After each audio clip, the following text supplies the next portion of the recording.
Originally built in the 1920s as the headquarters for the Durant Motor Company, the automotive plant was later purchased by General Motors to produce Fisher bodies.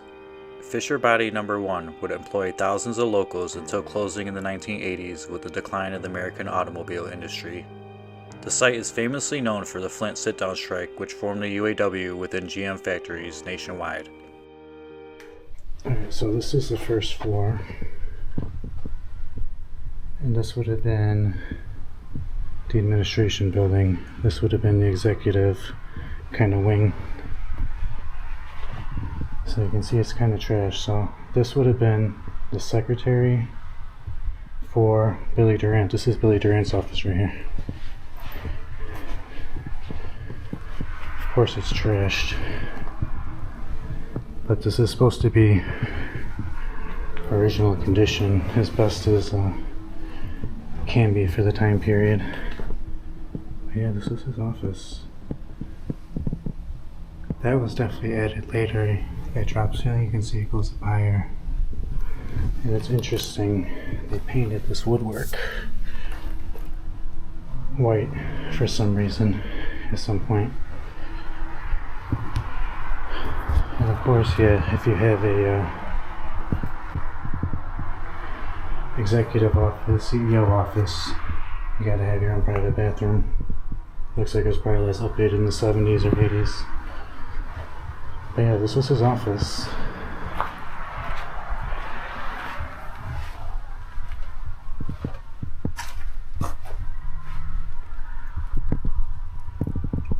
Another similar kind of room, very trashed.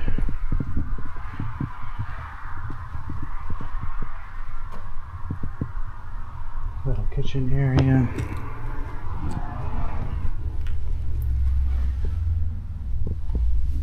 That's where we just came in.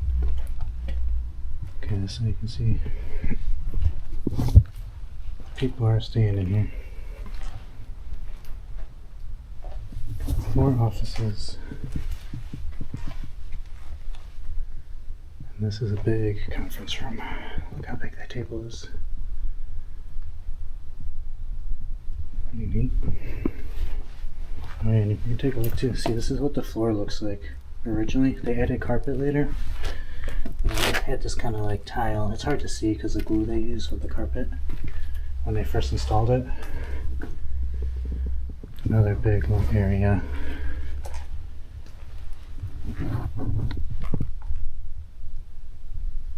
Storage room back there.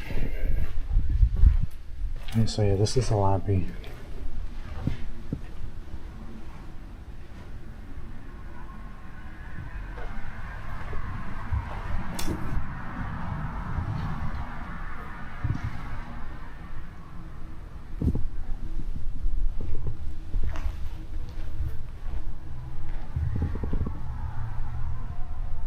You can see some of the original edge work at the top, the trim, I forget what it's called, the molding.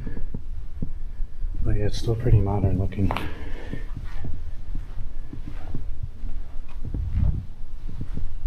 And that would have been the entrance. Again, still more modern, but let's go out there. These rooms are more modern. These are that earlier for like lower level workers. You can see there's no fancy wood paneling on the walls or anything.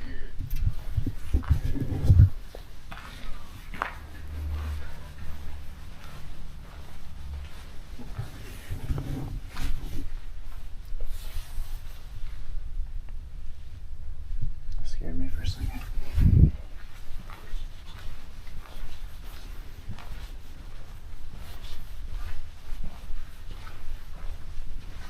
Go ahead upstairs.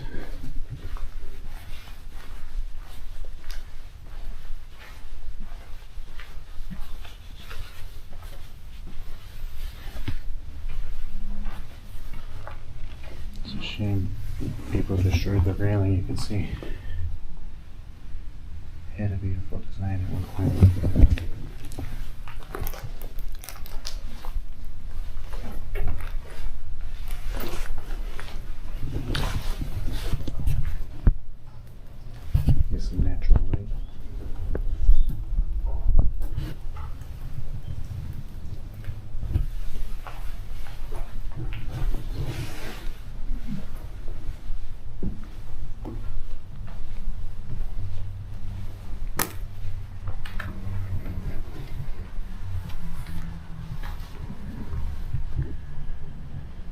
This whole floor looks gutted.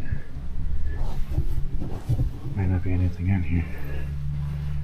We're checking out. Let's keep going up.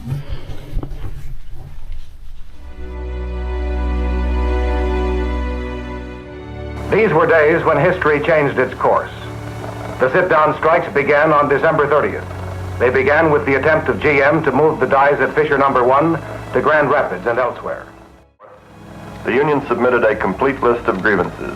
We asked for a national General Motors agreement, for day rates and the abolition of the hated piecework system, for seniority, for recognition of the union, for control of speed-up, for grievance procedures, for the reinstatement of all the men who had been fired for union activity, and for a 30-hour week. GM said no to everything. Widely separated workers, workers who didn't know each other, workers who didn't know each other's names, men who had been divided, weak and oppressed, came together in union and in solidarity. It was a bitter winter in January. Flint was the valley forge of the people who work in the plants. These were times when the summer soldiers fell away and the winter soldiers stood up in a terrible trial. Armchair generals and colonels were demanding that the National Guardsmen go into those plants and shoot the sit-downers out. But for once, the National Guard truly maintained law and order.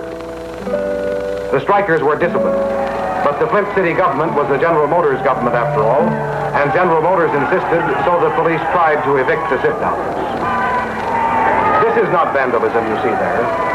They are breaking these windows to let the air in and to let the tear gas out.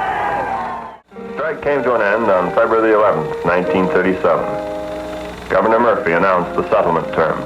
For a period of 6 months, General Motors would not, without the governor's permission, deal with any employee spokesman except the UAW in the 17 plants that had been struck. In the other plants, the union would be dealt with as representatives for its own members.